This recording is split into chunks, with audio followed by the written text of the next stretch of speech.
Thank you for being here today, ladies and gentlemen, and it's a pleasure for me to be here too and talk to you about the effective monetization of Internet of Things and machine to machine.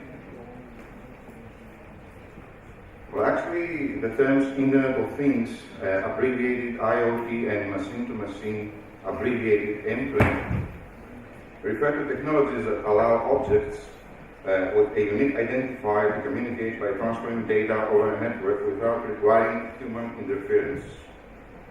They're certainly the same, they're certainly related, not the same, but are not really the same thing. In fact, the IoT and M2M have many differences both at the technology and at the business level. The reality is that M2M is here, whereas IoT is the way to go. This slide depicts at a high level their relations. Well, in practical terms, the IoT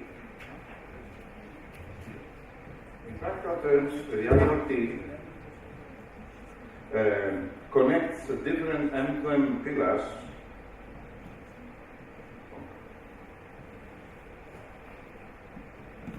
like this one, towards an increased customer experience and efficient service. It's not something.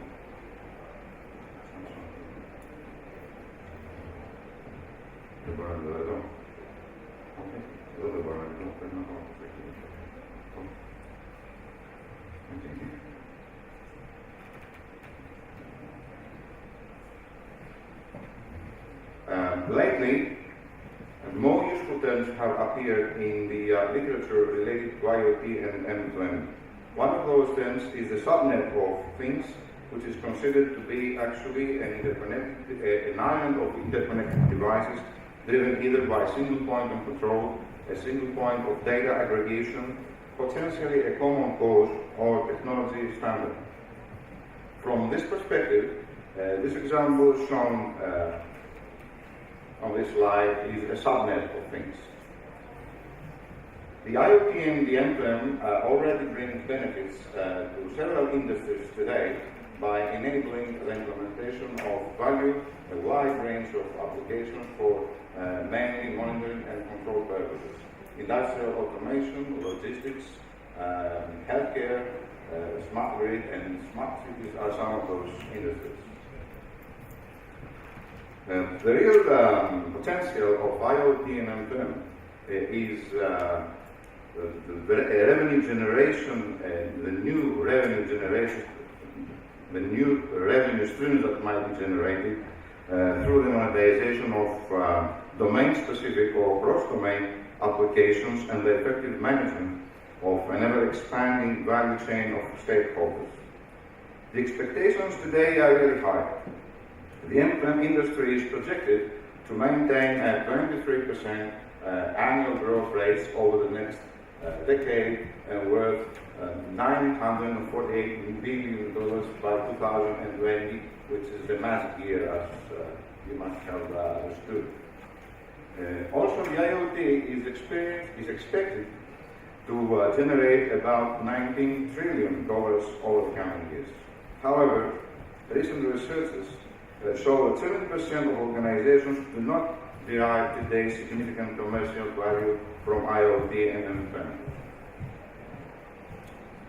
Monetizing in this context really means to package and price the IoT and M2M applications as affordable end-to-end services designed to address not only the large enterprises as they do today, but also a wide range of small and medium businesses. The major barrier here is, it's mentioned by previous speakers as well, the huge investment in software, hardware and skills required without often a clear return. The foremost steps to overcome that barrier is, first of all, treat the IoT and M2M as a separate business unit with own resources, marketing activities and OBSS infrastructure. Create and promote flexible and innovative pricing models to address the different market needs. Support all current and emerging B2C, B2B, and B2B2X models of supply, employ cloud-based underlying technology that can provide the required performance, security, and scalability, enable analytics, of course, in order to achieve a more effective marketing and increase customer value, and last but not least, invest in establishing alliances and partnerships towards an effective value chain, as I said before.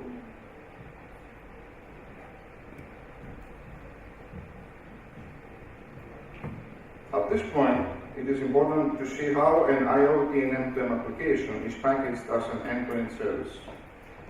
This slide depicts the major entities that constitute the IoT and M2M ecosystem and the contribution of each one. So, anti-clockwise, we can see the application developers who develop and customize applications, the communication service providers that offer the required connectivity have experience in large-scale service delivery and have access to quite large customer base. The manufacturer who manufactures M2M and IoT-related hardware like sensors, modules, M2M SIM cards. The government, of course, that provides the required regulation, also has access to very large customer databases and also possesses experience in a large-scale service delivery. The system integrator, or the system integrators that provide consultancy, the related integration services, training, support, and other related services, and all this, it is incorporated in what we call an IoT M2M package or solution, and it is offered as a service to the customer. The customer might be a large enterprise, a small or medium business, or even the consumer. Logistics is one of the areas that M2M IoT are active today. PowerFleet is an innovative M2M vertical application developed by the Greek company iLink and enables the online management, tracking, and control of the fleet. It offers, as you can see, many features related to the domain, and it maintains several important references in Greece, like the Greek Ministry of Finance, a large courier, a road authority,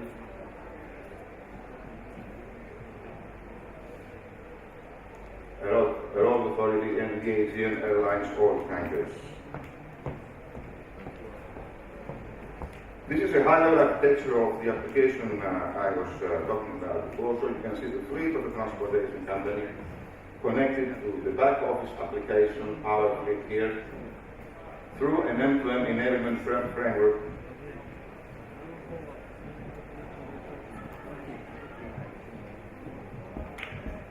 which is operated by, say, First Mobile, who acts as the service provider who leads the chain, as we said before.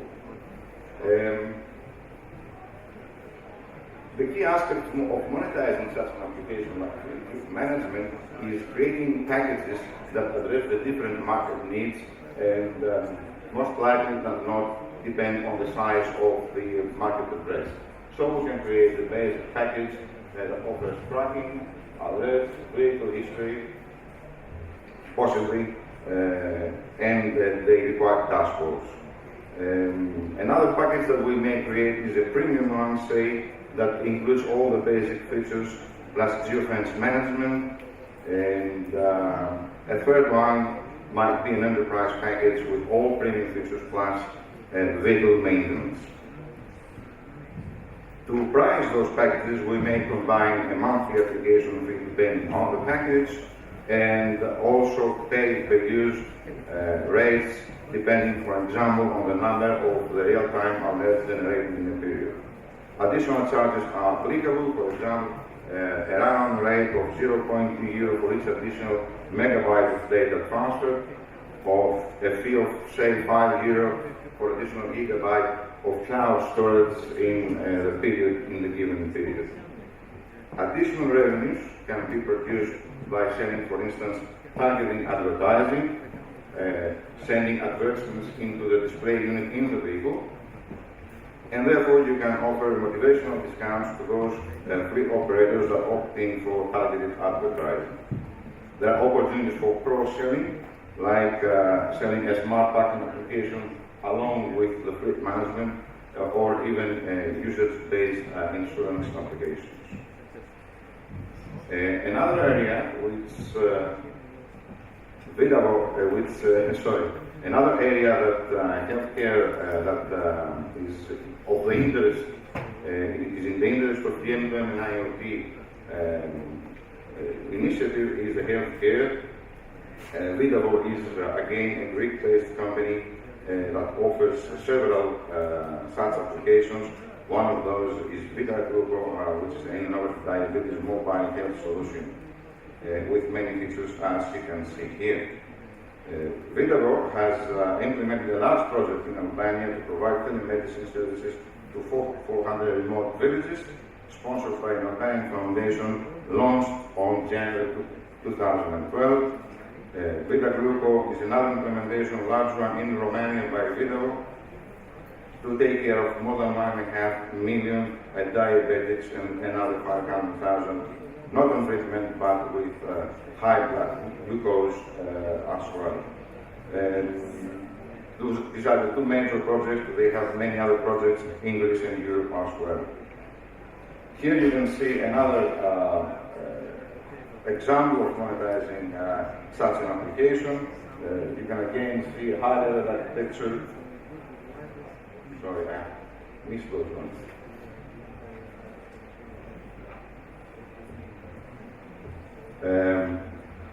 So packaging is again the key aspect of monetizing the healthcare applications. So we can have a package with for chronic patients like cardio, diabetes, hypertension, another one for elderly people, and a third one for pregnant women. Again, to price those ones, you might combine monthly application fees depending on the packages. Rates depending on the emergency factor, like the number of critical alerts generated, the number of monitored parameters passed, for example, in the case of the few or many parameters of a blood test, the quality of service offered as well. Cross-selling opportunities and additional revenue opportunities do exist here as well. And also this one is, as you can see, an opportunity of revenue sharing. So instead of the clinic being a client of the operator or the service provider, they can partner and share the revenue produced by the service. Intracom Telecom has strategically focused and is investing heavily in the continuous evolution of its software portfolio to deliver innovative revenue-generating solutions that serve the ever-changing customer needs. In this frame, we have developed many targeted revenue management solutions based on state-of-the-art architecture and technologies. One of them, as you can see, is a revenue management application for IoT and M2M. So the substantial experience that Intracom Telecom has in all aspects of OPSS, a dedicated team of professionals with combined skills, significant track record in large projects, and over 100 customers in more than 70 countries, making Intracom Telecom your ideal partner into your IoT and M2M venture. So please talk to us. We help you in effectively monetizing your IoT and M2M. At this point, I'd like to thank you for your attention and time.